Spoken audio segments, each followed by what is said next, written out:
My name is Eleanor Hart, 69, a retired school librarian who still files receipts by size. 6 months after my husband Arthur died, I moved into my son Daniel's house on Alder Street. Just for a while, Daniel said. His wife Lila smiled without her eyes. We'll make you comfortable. On Tuesday, the house smelled like oatmeal and coffee. Lila's chrome machine hissed.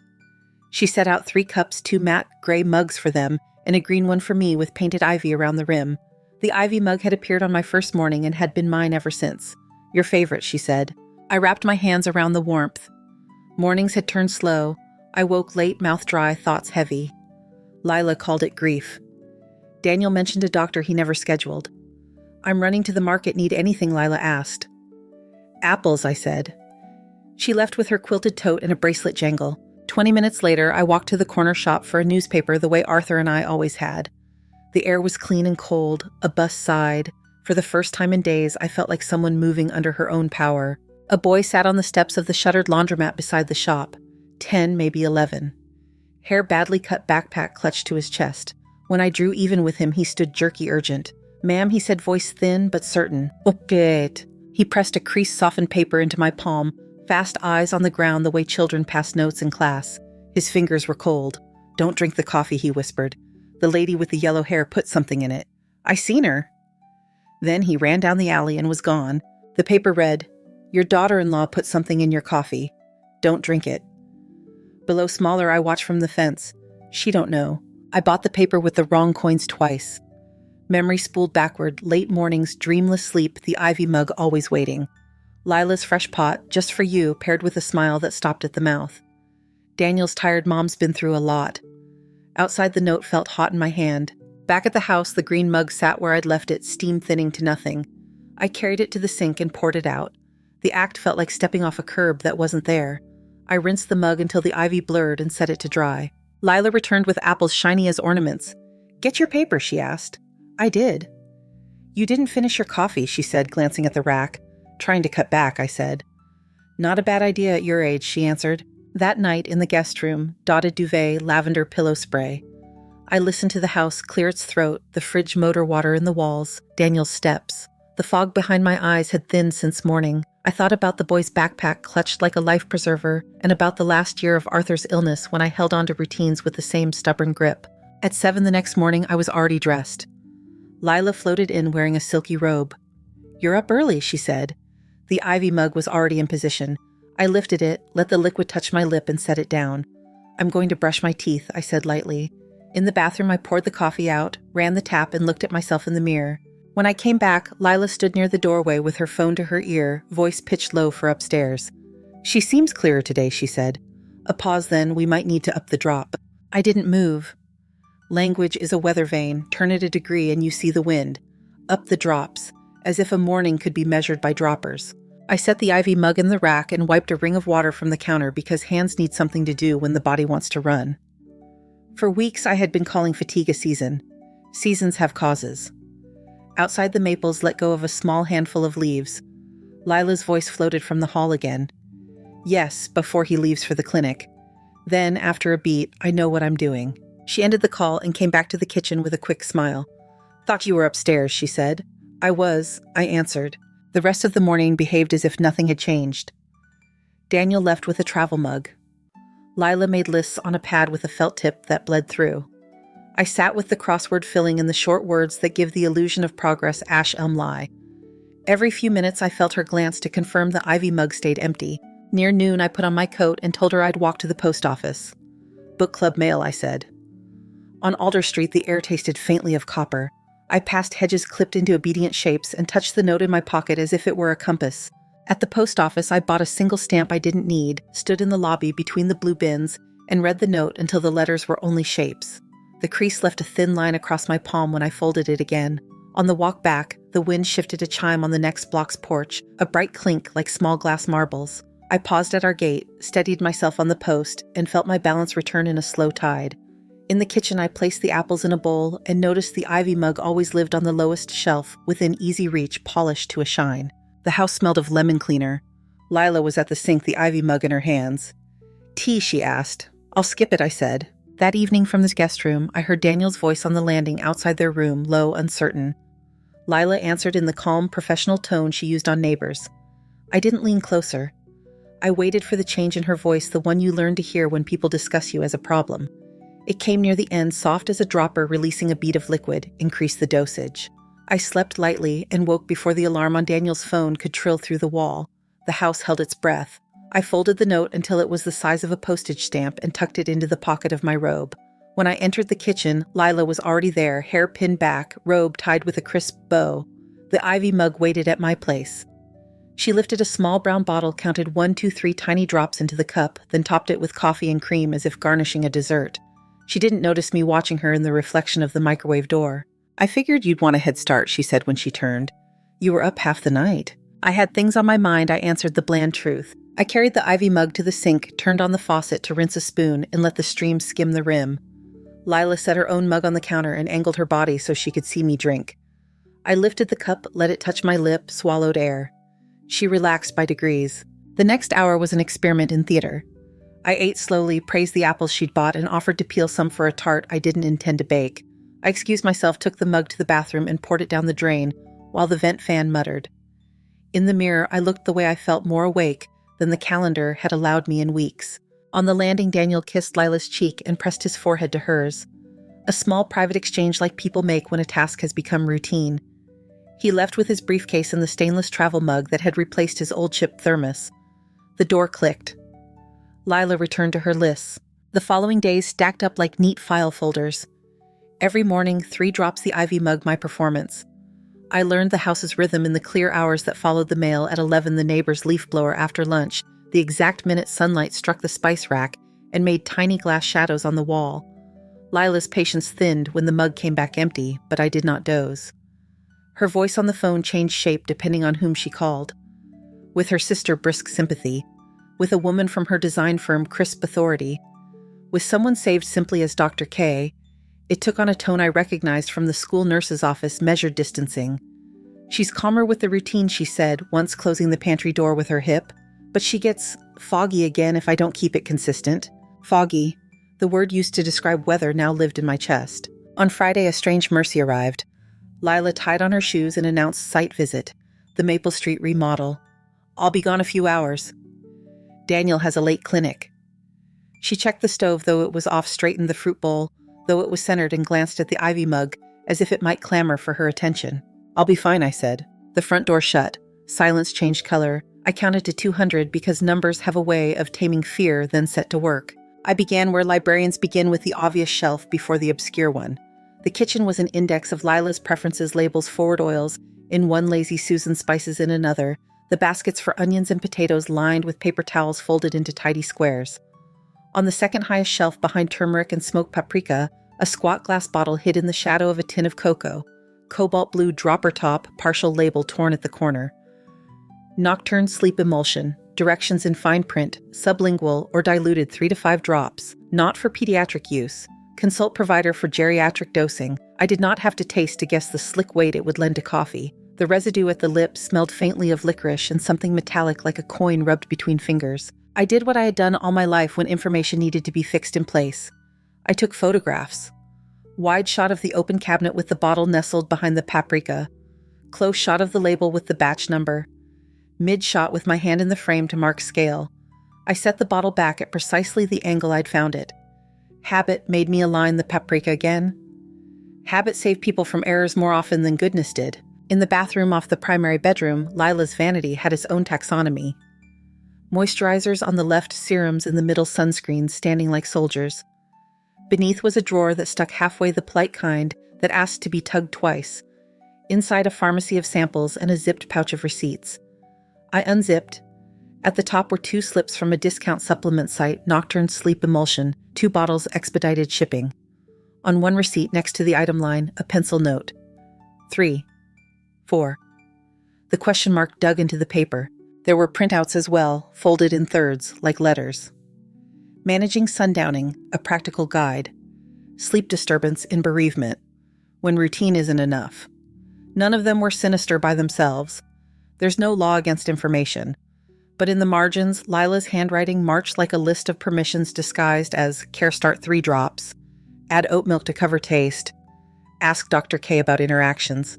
On one page, she had underlined compliance twice. I photographed each sheet, then slid everything back so the imperfect corner aligned with the crease it had already made in the leather. Daniel's office stood at the end of the hall, a room that still smelled faintly of the old cedar desk I'd given him when he finished residency.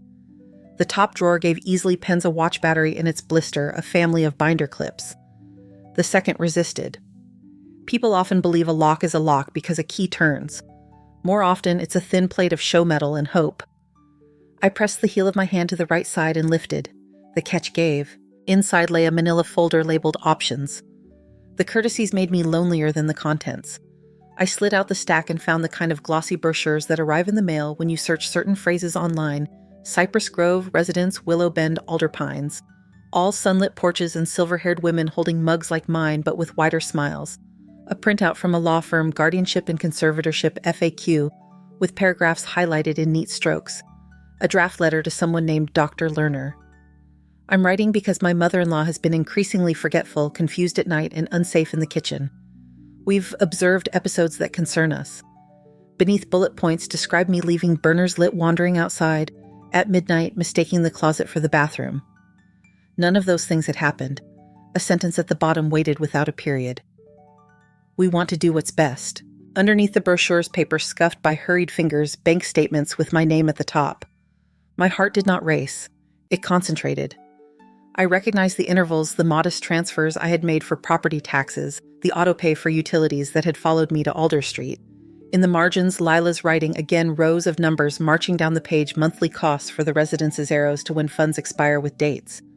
She had written Medicaid in the slim space between two figures like an afterthought forced to squeeze. I photographed everything until my phone warned me about storage. Then I slid each sheet where it had been. You can't recreate the exact disorder of someone else's private logic, but you can honor the angles. I lowered the drawer slowly, let the pretend lock find itself, and stood a moment in the middle of the room with my hands on the cedar. The wood was cool, a comfort and a rebuke. Lila came home sooner than she'd promised. The front door opened with the soft chord of the chime she had chosen because it sounded welcoming. I was in the living room chair with a book open on my lap and the newspaper folded the way Arthur had always insisted, routed, not mangled. She set her tote on the counter a little louder than necessary.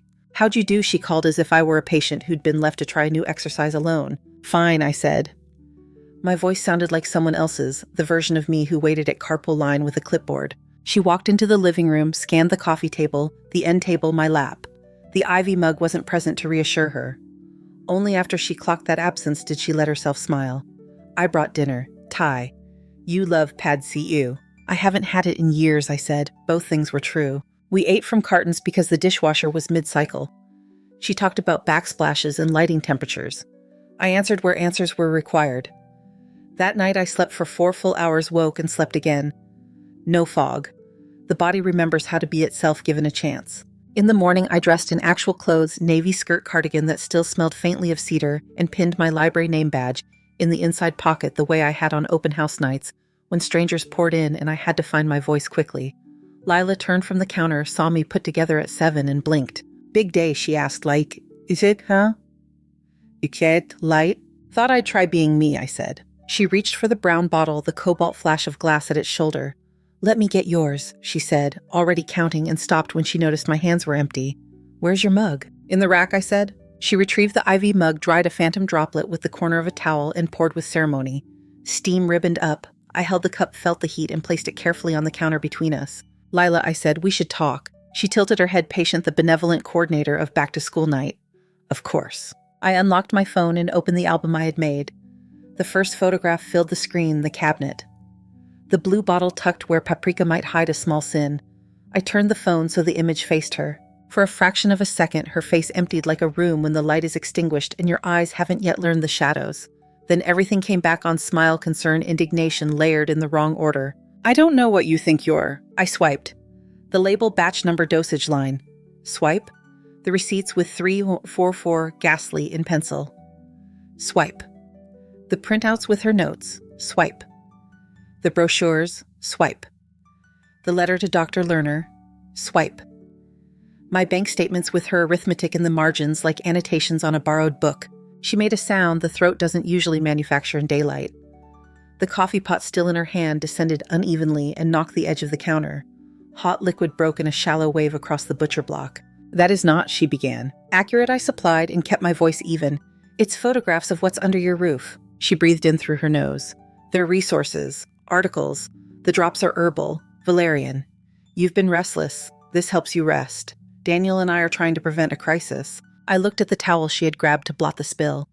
She moved reflexively to wipe and then seemed to realize she'd be performing for the wrong audience. The towel hung between us like a flag that couldn't decide which wind to belong to. You've been choosing my mornings, I said, counting them into a cup. You didn't ask. You were drowning, she said too quick. Someone had to organize the situation. I organized a school library through 3 principals and a flood, I said softly. I can organize my own coffee. She laughed, then a clean, sharp sound with no humor in it. Eleanor, please. This is care. Look at you. You're less volatile, less weepy. Daniel can go to work without worrying. I can manage the house. You're comfortable. I let the words sit on the counter between us until the heat from the spilled coffee had cooled. Comfort, I said, is not the same as permission. She placed the coffee pot in the sink with care this time, as if carefulness could retroactively sanctify spilling. You're making this adversarial. I don't want that. We all have to be realistic here. I slid my phone across the counter. On the screen, the draft to Dr. Lerner describing a woman I did not recognize, a woman assembled from cautionary bullet points and dark hallway assumptions. I will not be represented by a letter I didn't write, I said. You don't need to make decisions like this, she answered, lowering her voice, the one she used with clients choosing the wrong paint color. It's too hard on you. I can handle it. From upstairs, water moved in the pipes. Daniel showered. The house, which had seemed for weeks like a machine running on someone else's settings, felt suddenly observable again, as if the walls had returned to drywall from papier-mâché. Lila's eyes flicked toward the ceiling, then back to me. Here's what's going to happen, I said. You're going to stop adding anything to my drinks, you're going to put the bottle on the counter, and you're going to explain every receipt and printout. To me. Or, she asked, no smile now. Or I show Daniel the album, I said, and he reads it as a physician and as my son. Her mouth hardened into the shape of a decision. She reached into the cabinet and set the cobalt bottle next to the stove. Up close, the label looked more tired, as if it had been handled often by hands that didn't want fingerprints. She placed the receipts in a stack, then the printouts, then the brochures, aligning their corners as if neatness could serve as a defense. She tried one last turn of her voice.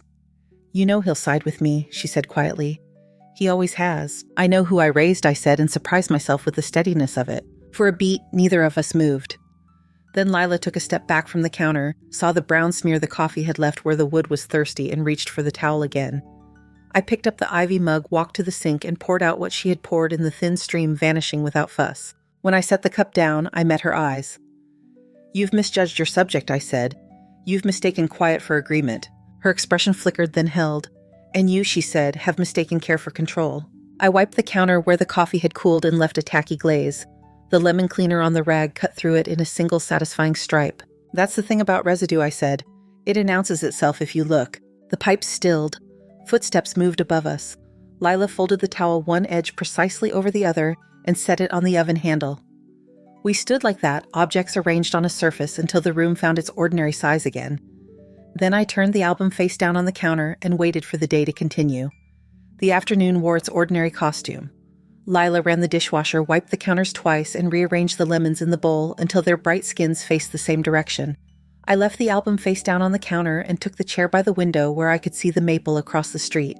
Its leaves had started to freckle yellow along the edges, as if the tree had received a private memo about the season and was obeying without drama. Near 5, Lila stepped into the mudroom and took a phone call with her voice engineered to sound casual. The door was thin. Her cadence traveled. Hey, love, she said, not quite whispering. She's having one of her days. A pause. Yes, the drops. I've been consistent. Longer silence. We'll talk when you're home. We may need to revisit options. She returned with her face organized. Daniel will be back around 7, she announced as if she were chairing a meeting. Long clinic. I nodded and went to the kitchen to start the rice. The choreography of rinsing, measuring, and pressing the lid into place steadied my hands. I set out 3 plates without thinking, then slid one back into the cabinet. At 7:15, the chime Lila had chosen for its welcoming undertone spilled its notes. Daniel came in with his coat unbuttoned, the fabric dark at the shoulders where the evening mist had landed. He put his bag down, ran a hand through his hair, and looked first for Lila, then for me. The look he gave me had a history in it, the quick inventory sons make when they're not sure which version of their mother they'll find. Hey, Mom, he said, softening. How was your day? Orderly, I said. It was the truth. Lila crossed the room as if she'd been timing her entrance to the beat of his footsteps. She touched his arm, then turned the gesture into a hug. "We should sit," she said, keeping her tone smooth. "There are concerns." "Concerns," Daniel repeated. "In the living room," she said, "please." We took our places as if for a photograph, Daniel on the couch's center cushion, hands braced on his knees, Lila on the far end, ankles crossed, me in the chair opposite with the lamplight behind me. The album lay on the coffee table like an extra participant waiting to be introduced. Lila started. "Eleanor's been confused," she said gently. "Today was challenging. She's suspicious she's been throwing away her coffee." Daniel's eyes moved to mine. "Have you been sleeping?" "I've been sleeping," I said, without the coffee. Lila folded her hands. "We've been consistent with her routine, but she's resisting care. I spoke to Dr. K. He thinks structure is important. He also thinks we should be open to—" "Lila," I said. I picked up the album, flipped it open, and turned the first photograph toward Daniel. The cabinet. The blue bottle behind the paprika. The label half torn but legible. Nocturne sleep emulsion. Daniel's forehead tightened the way it did when he read labs. "What is this?" "Herbs," Lila said quickly. "Valerian. Gentle. She's been—" "Melatonin blend," Daniel said, scanning. He leaned in, reading the small print the way physicians learn to a habit of hunting for disclaimers. "Drops. Geriatric caution." He looked up. "Have you been putting this in her coffee?" "For rest," Leila said. "She needed—" "How many drops?" "3, she said. Then after the smallest hitch, sometimes 4. Daniel's gaze flicked to me. "Did you know?" "I know now," I said. I swiped to the receipts, the penciled 3 dug into the paper.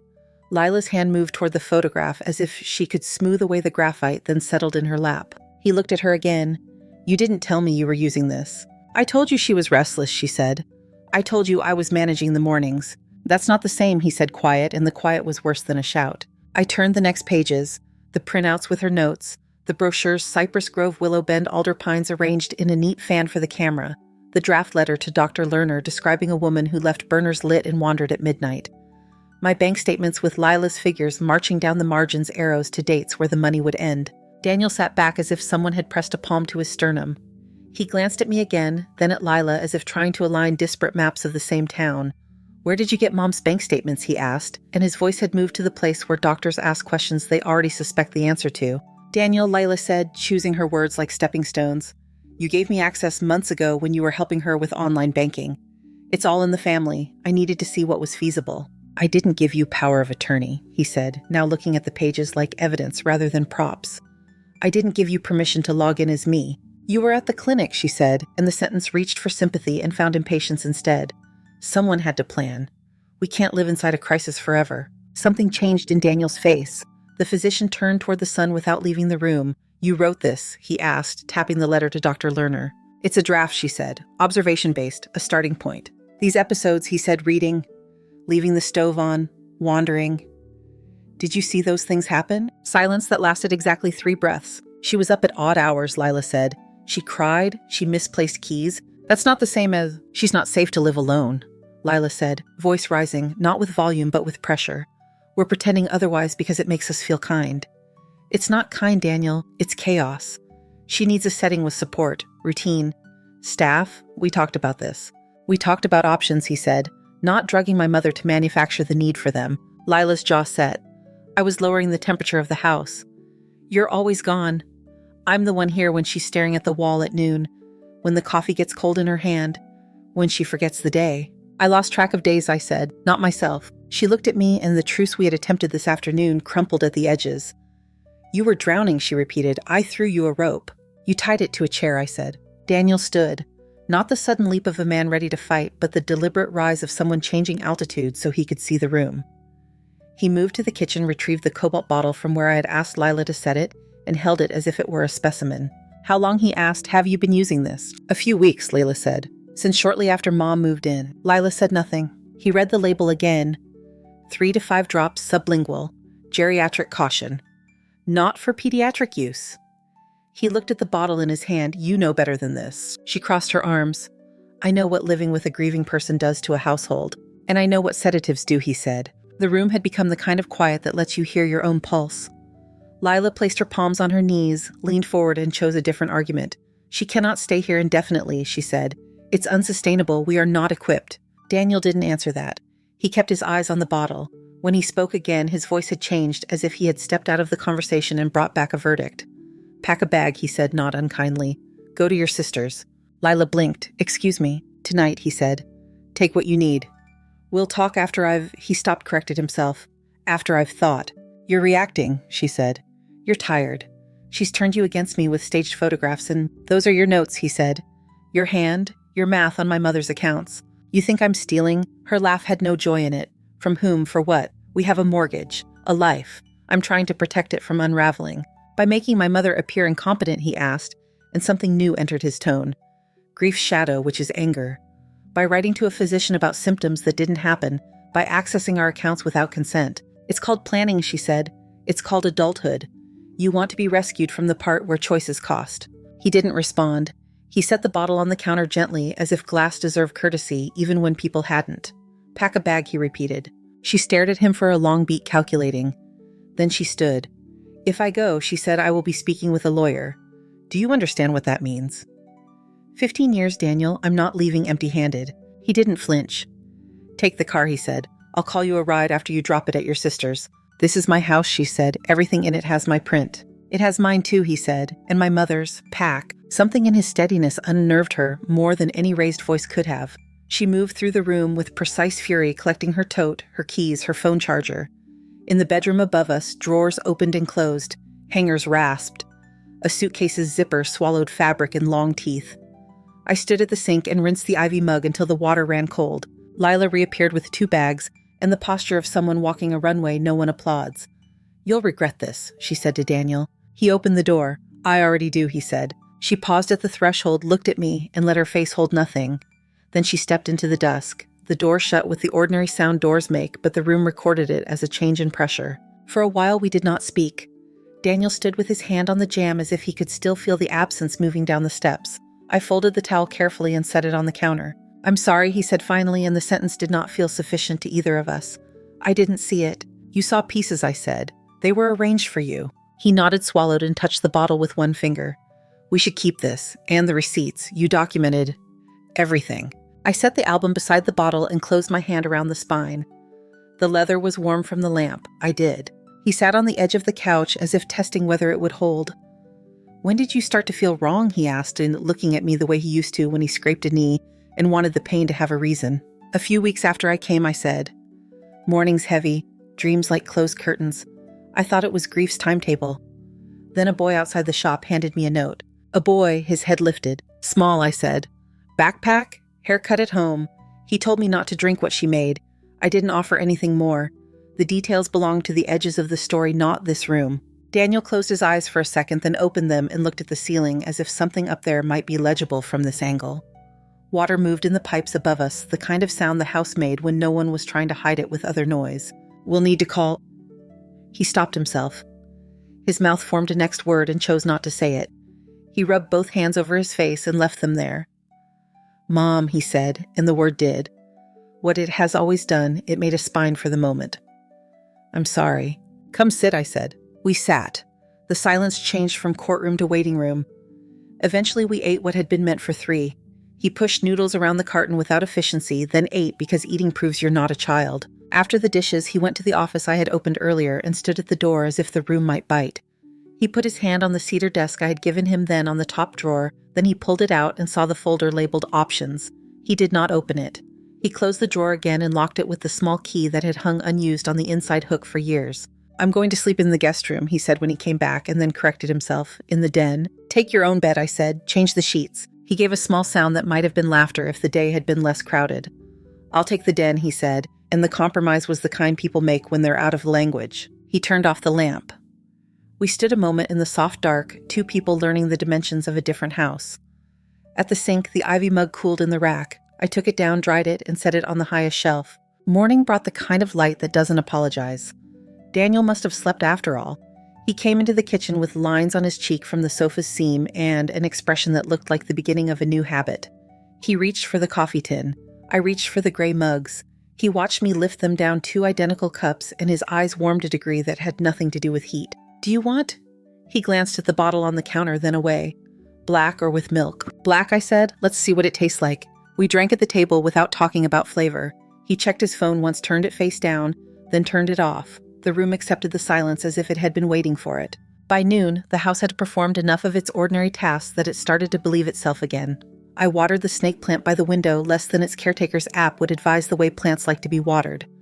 Daniel stood in the doorway and watched me, then walked to the pantry and stood there too, hands on the frame as if measuring the space. He found the broom and swept the entry. He moved the fruit bowl and wiped the ring of lemon oil it had left on the table. He changed the light bulb over the stove. Ordinary reversible acts. They make a different kind of record. In the afternoon, he called the clinic and said something brief that ended with, "I won't be," in a sentence he had spoken rarely in his life and never without explanation. He made 2 other calls with the door closed, the kind where your voice changes shape because the person on the other end is writing things down. 3 weeks later, the calendar on the wall bore new squares of ink. The bottle lived in a sealed bag with a date written on blue tape. The brochures were stacked with a paperclip, their corners aligned. The ivy mug stayed high where casual hands could not reach it. The house learned a different rhythm. We made coffee in matching gray cups and watched steam ribbon up uncounted. 3 weeks remade the house into something legible. The blue bottle lived in a sealed bag with a date written on painter's tape. The brochures were paper-clipped and filed, not as options, but as evidence. We drank from the gray mugs in the morning and let the steam braid itself into the light. On a Thursday, Daniel came in from the porch, with his phone in his hand and a voice that had shed its clinic polish. "Mom," he said, "Detective Alvarez from District 6. She'd like to talk to you about the boy outside the shop." We sat at the table as the detective's voice filled the kitchen speaker professional spare. They had located the child 2 neighborhoods over in a storage room behind a boarded florist. His name was Leo Park, 11 Award, who'd left his placement months earlier. He was safe, the detective said, and he told a story that braided neatly with ours.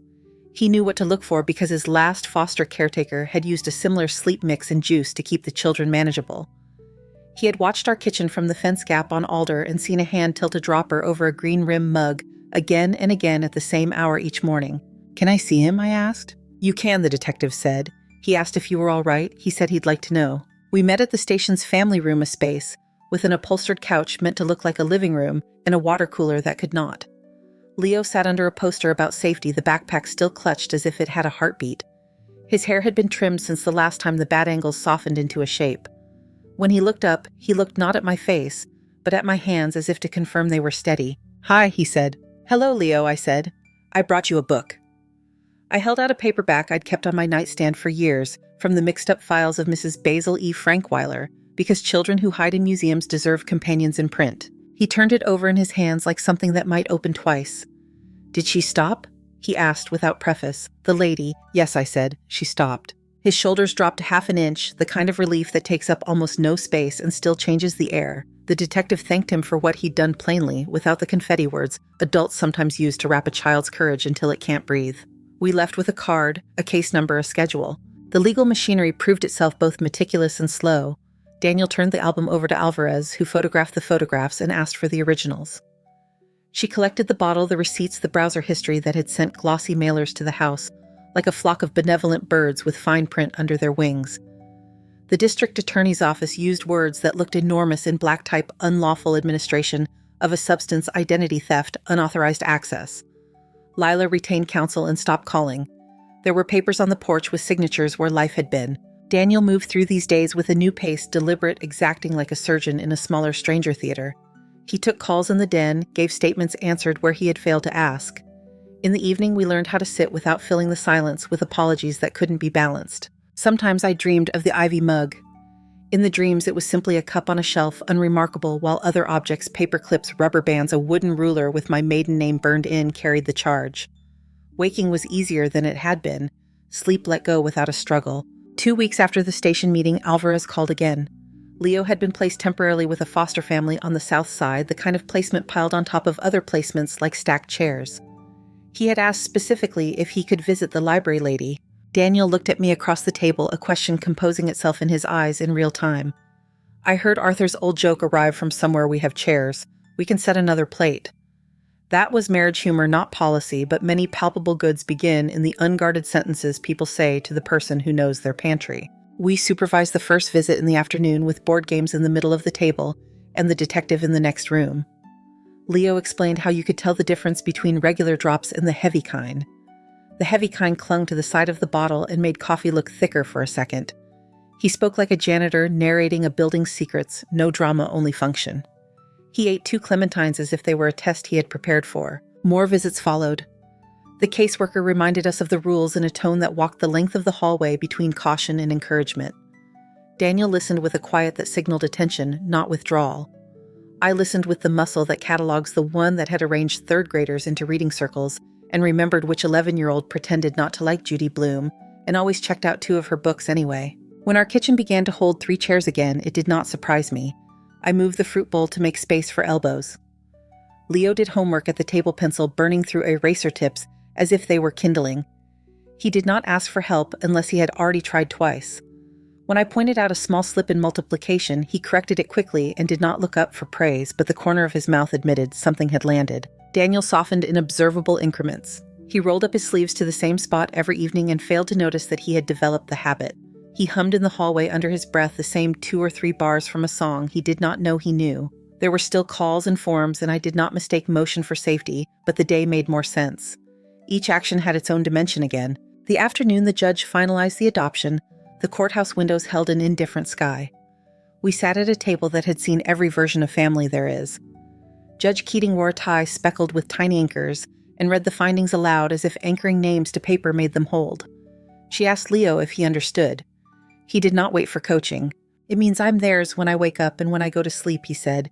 "And they're mine." The gavel's tap was the sound you hear when a lid seals on a jar you hadn't realized you were closing. Daniel breathed out the way people do when they've been making air for 2. On the way home, we stopped for takeout noodles because ritual is a language too. At the table, Leo asked if he could keep his last name. "Park," he said, as if testing whether it still fit in his mouth. "But I want to be Leo Hart Park on the school thing."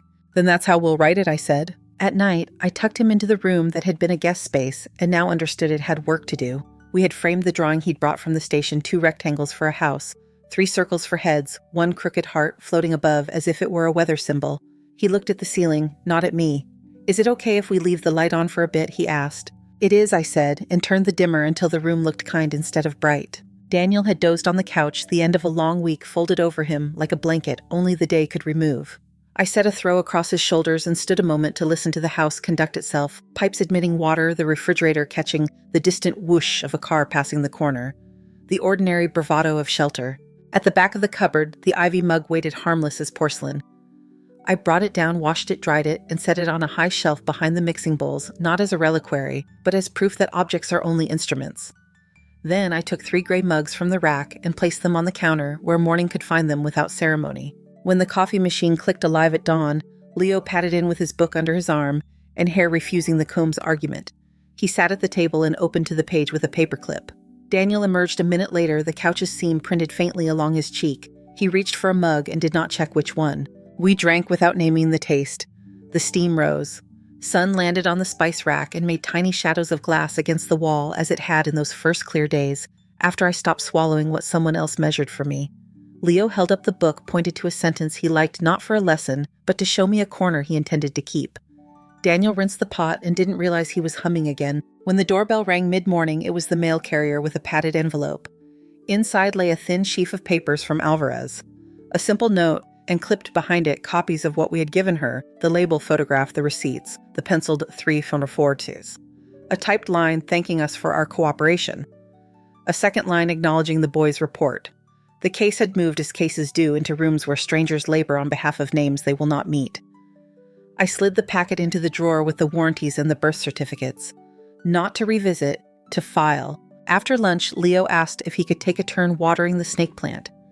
He tipped the can carefully and watched the soil settle as if learning a spell in a language he already half spoke. "How do you know when it's enough?" he said.